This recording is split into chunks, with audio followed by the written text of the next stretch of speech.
देशवासियों, नमस्कार। मैं आज अपनी चिंता आप सबके साथ साझा करना चाहूँगा। चिंता किस बात की है? धर्म संसद या अधर्म संसद, समझ में नहीं आ रहा है क्या हो गया इस देश में। यानी जब से ये गैर जिम्मेदार सरकार आई है, सबसे निकम्मी सरकार जब से बीजेपी की सरकार आई है, तब से इसने देश को टुकड़े टुकड़े करने में कोई कसर नहीं छोड़ी है। जिस दिन से आई है उस दिन से देश को डैमेज करने पर लगी है। अब देखिए, जिस दिन से ये आए हैं उस दिन से इनके क्रियाक्रम तो सब जगह अपने अपने देखने को मिल ही रहे हैं। अब इनके, और मैं समझता हूँ ये सारे इनके प्रायोजित प्रोग्राम हैं। आपने अभी हाल में सुना होगा, दिल्ली में एक धर्म संसद हुई थी कुछ 2-3 महीने पहले। इसके बाद अभी पिछले 17 से 19 दिसंबर के बीच में एक ये हरिद्वार में धर्म संसद का आयोजन किया गया था। और अभी हाल में उसके बाद में, यानी हरिद्वार वाली के बाद में रायपुर में छत्तीसगढ़ में किया गया है। और इसमें अपने आप को जो संत कहलाते हैं, शर्म आती है उनको संत कहते हुए भी। कैसे संत अपने आप को कहला रहे हो? क्या संत ऐसे होते हैं? इतने घटिया बयानबाजी की है, इतने घटिया वहां नारे लगाए हैं देश को तोड़ने के लिए। एक वर्ग के खिलाफ, यानी एक वर्ग को निशाना बनाया गया है। कितनी डूब मरने की बात है। भारत के अंदर तमाम धर्म आपस में मिलजुल के रहते हैं, तमाम जातियां मिलजुल के रहती हैं, एक दूसरे के पूरक हैं। हम लोग एक दूसरे के सहायक हैं, एक दूसरे के साथ मदद करते हैं, मिलजुल के रहते हैं, किसी में कोई मनमुटाव नहीं है। मगर ये गंदी राजनीति जो करने वाले लोग हैं, इनको ये रास नहीं आता है। ये क्योंकि अंग्रेज तो चले गए, बट ये काले अंग्रेज इतने खतरनाक साबित हो रहे हैं कि जो गोरे अंग्रेज थे उन्हें भी शर्म आने लगी इनकी गंदगी, इनकी हालत को देख करके।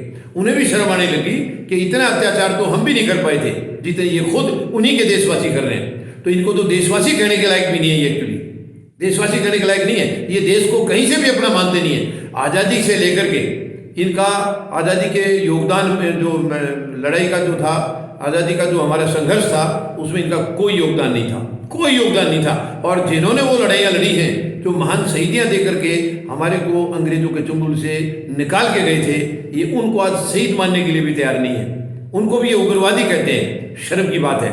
और आज अपने आप को ये देशभक्त बताते हैं। 140 करोड़ लोग देशद्रोही हैं इनकी नज़र में, और ये खुद देशभक्त हैं। जिसने कभी देश को अपना माना नहीं है, कभी देशवासियों को अपना समझा नहीं है, और जिस दिन से आए हैं उस दिन से इनकी टेढ़ी नज़र है देश के ऊपर। तमाम संसाधनों को बेचते जा रहे हैं, एक के बाद एक बेचते जा रहे हैं, तमाम के तमाम। क्योंकि इनका एजेंडा था, आरएसएस का एजेंडा था पहले से ही देश को बर्बाद करने का, मगर इन्हें मौका नहीं मिला था। अब इनको मौका मिल गया है। 2014 में जनता ने भी ये सोचा, क्योंकि पिछली सरकार में भ्रष्टाचार बढ़ता जा रहा था, तो जनता ने सोचा एक बदलाव की जरूरत है, तो जनता ने बदलाव किया। लेकिन इन्होंने उस 5 साल के दौरान 2014 से 19 के बीच में अपने आप को इतने गलत तरीके से स्टेब्लिश कर लिया है, तमाम संवैधानिक संस्थाओं को अपनी मुट्ठी में ले लिया है, और देश के साथ खिलवाड़ और बढ़ा दी है। यानी आज इंसाफ नाम की कोई चीज़ देश में नज़र नहीं आ रही है। इन्होंने ईडी अपने हाथ में ले लिया है, सीबीआई अपने हाथ में ले लिया है, और तो क्या, चुनाव आयोग को भी अपने हाथ में ले लिया है। और ये दोबारा चुन के आने का 2019 में कोई सवाल नहीं था इनका। ये केवल ईवीएम के दम पर आए हैं। ईवीएम मशीन के बटन दबा करके उसमें से वोट निकाल लिए इन्होंने, उसमें से सीटें निकली इनकी। और इन्हें बेदखल करना होगा जल्दी से जल्दी, वरना देश जितना बचा है वो भी नहीं बचेगा। अगर ये लोग 2024 तक रह गए तो वो भी नहीं बचेगा। अब देखिए, जो धर्म संसद जो मैंने जिक्र किया, रायपुर में जो छत्तीसगढ़ में है, क्योंकि वहाँ पर कांग्रेस की सरकार है, वहाँ पर उनके गंदे आचरण की वजह से जो कालीचरण नाम के जो अपने आप को संत बताते हैं, उनको अरेस्ट कर लिया गया है। उनके ऊपर एफआईआर दर्ज हो गई है, और मुझे पूरा विश्वास है जो गंदी हरकत उन्होंने की है वो उनको सज़ा उसके हिसाब से ज़रूर मिलेगी। उसको वहाँ का जो क्रियाक्रम किया है उन्होंने, उसका अंजाम ज़रूर मिलेगा। लेकिन अफसोस कि उत्तराखंड में, यानी हरिद्वार में जो हुई है, क्योंकि उत्तराखंड में बीजेपी की सरकार है, शर्म आनी चाहिए सरकार को। ये कहाँ से जिम्मेवार पे अपने आप को बताती है? उनके ऊपर अभी तक किसी के ऊपर आंच नहीं आई है।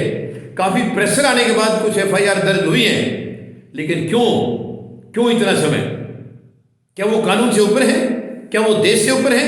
ये देशवासियों को सोचना होगा, गंभीरता से लेना होगा कि ये जो पार्टी है, ये देशद्रोही पार्टी है। देश हित में नहीं है ये पार्टी। इसको उखाड़ना होगा, इसको बाहर का रास्ता दिखाना होगा। अगर हमें देश को बचाना है, महान शहीदों की शहादत को अगर हमने सच्ची श्रद्धांजलि देनी है, तो इन्हें उखाड़ना होगा, क्योंकि ये उनके भी दुश्मन है और देशवासियों के भी दुश्मन है।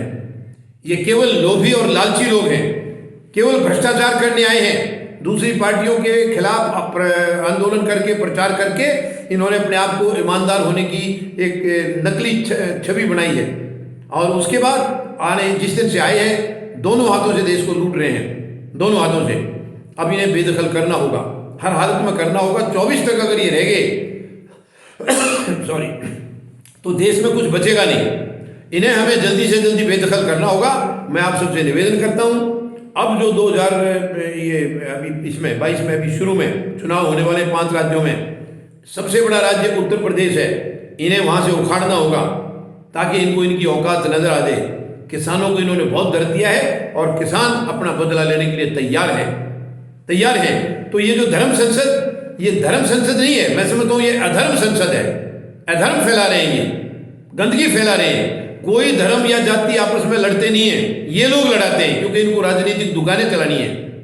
ये गंदी इनकी हरकत है, घटिया इनकी हरकत है।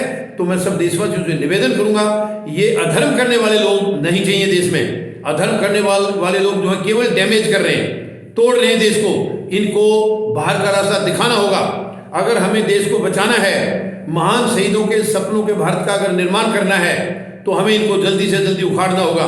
वरना कहीं ऐसा ना हो कि अब बहुत देर हो जाए और हमारे पास पछताने का भी समय ना मिले। हमें इनको तुरंत, इनको जल्दी से जल्दी बेदखल करना होगा।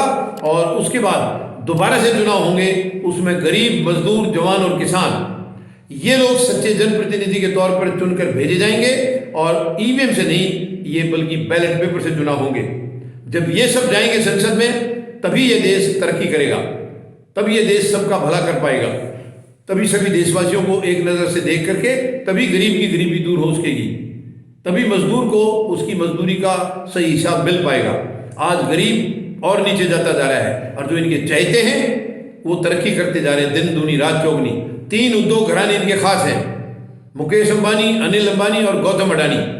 इवन लॉकडाउन में पिछले साल सब कुछ बर्बाद हो गया, बहुत सारे बिजनेस बंद हो गए, मगर इनके जो चहेते उद्योग घराने हैं उनकी 8 गुना आमदनी बढ़ी है। उस दौरान में जब सब कुछ बंद था, तब भी उनकी कमाई 8 गुना बढ़ गई है। तो इससे साफ साफ संकेत है कि इनकी नज़र में देशवासियों के लिए कोई जगह नहीं है, इसलिए इनको उखाड़ना होगा। ये देश के मालिक नहीं है, देश के नौकर बनाए थे, लेकिन नौकर के काबिल नहीं है ये लोग।